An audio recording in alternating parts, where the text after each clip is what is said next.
Alors, c'était une interview accordée à notre collègue Chérif Boussela par Monsieur le général Ashraf El-Guindi, gouverneur d'El Gharbé. À présent, on va passer à la plus belle ville d'Égypte, Assouan, tout à fait au sud de l'Égypte, et notre envoyé spécial, Hani Farag. Bonsoir, Hani. Oui, bonsoir Acha, bonsoir tout le monde. Alors, parlez-nous du déroulement de la première journée des élections sénatoriales.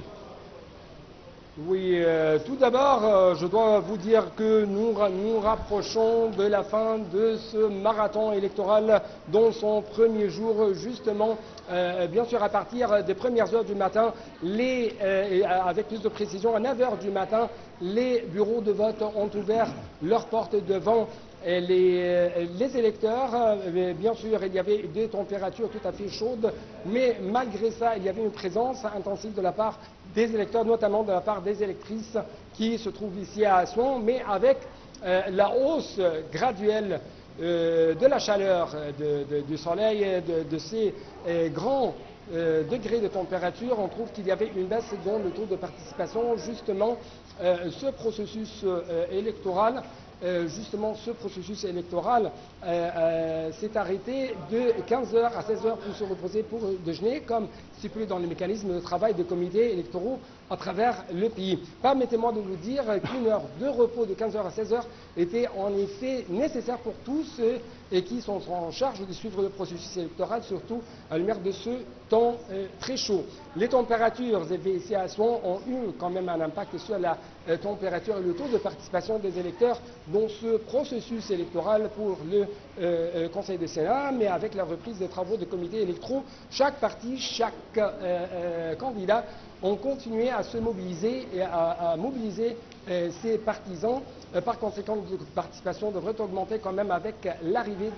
des heures de nuit et la diminution progressive ou quand même relative des températures et quand même la baisse de la lumière du soleil. Justement, le taux de participation vont être plus élevés ou sont plus élevés dans les villages qui se trouvent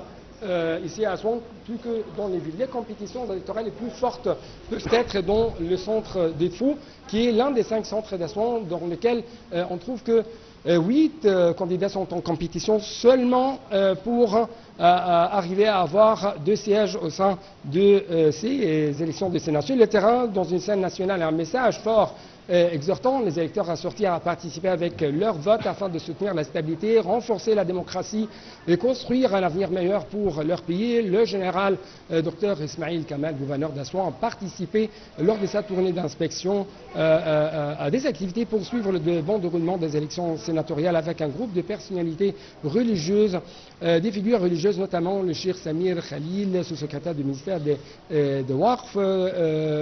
Bouchoy, évêque du diocèse d'Assouan, et ça, bien sûr, pour, encore une fois, encourager les gens à être présents dans les urnes ou dans les bureaux de vote plutôt, et pour mettre l'accent sur l'importance et la nécessité de voter et de pratiquer ce droit constitutionnel, et pour que quand même le citoyen d'Assouan soit arrivé à avoir une bonne chance pour désigner son propre candidat. Il y avait quand même une image honorable représentée par la tenue de nombreuses réunions publiques ici à Assouan pour intensifier les efforts de sensibilisation afin d'exprimer d'une manière parfaite les voix, bien sûr, des gens ici. J'aimerais bien sûr vous rappeler que des institutions de la société civile, des associations de la société civile, ainsi que des leaders, si je peux dire, naturels, populaires, religieux, ont tous essayé de faire cette sorte d'augmentation de la sensibilisation en ce qui concerne la participation des gens ici à Assouan. Justement, en ce qui concerne les procédures qui ont été établies sur l'État, on trouve que la chambre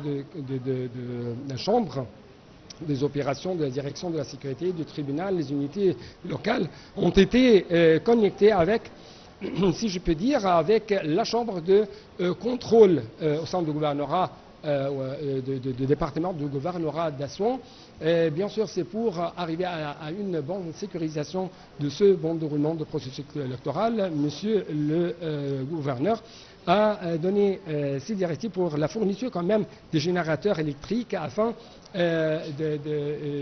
d'assurer le bon déroulement de ce processus électoral, que ce soit le processus de vote ou le processus de dépouillement des bulletins de voix. Et quand même, on trouve que les gens qui ont le droit de voter s'élèvent à 1 116 000 électeurs. Le nombre total de sous-commissions qui se trouve ici a atteint 190 sous-commissions et qui se trouvent dans 189 centres électoraux. Une fois de plus, en détail, ceux qui ont le droit de voter aux élections d'aujourd'hui, après les dernières modifications de ces statistiques du gouvernorat du Comité suprême des élections, a atteint 1 116 756 électeurs, hommes et femmes. Donc, encore une fois, on trouve qu'il y a ici quand même des panneaux qui ont été installés dans les bureaux de vote, des panneaux spécialisés ou qui sont spécialisés quand même pour aider les gens qui ont, par exemple, qui ont besoin de savoir les mécanismes de vote, ou pour les gens qui ont des besoins spéciaux. Donc il y a toujours les cartes braille, il y a toujours des assistances de la part des jeunes, de la part des membres de ces comités électoraux ou électoraux quand même, pour aider ces gens parce que, si je peux dire, ce sont des électeurs qui ont un droit constitutionnel à pratiquer sur l'État. Je vous remercie beaucoup, notre envoyé spécial Hani Farag de la belle ville d'Assouan, et nous poursuivons notre journal.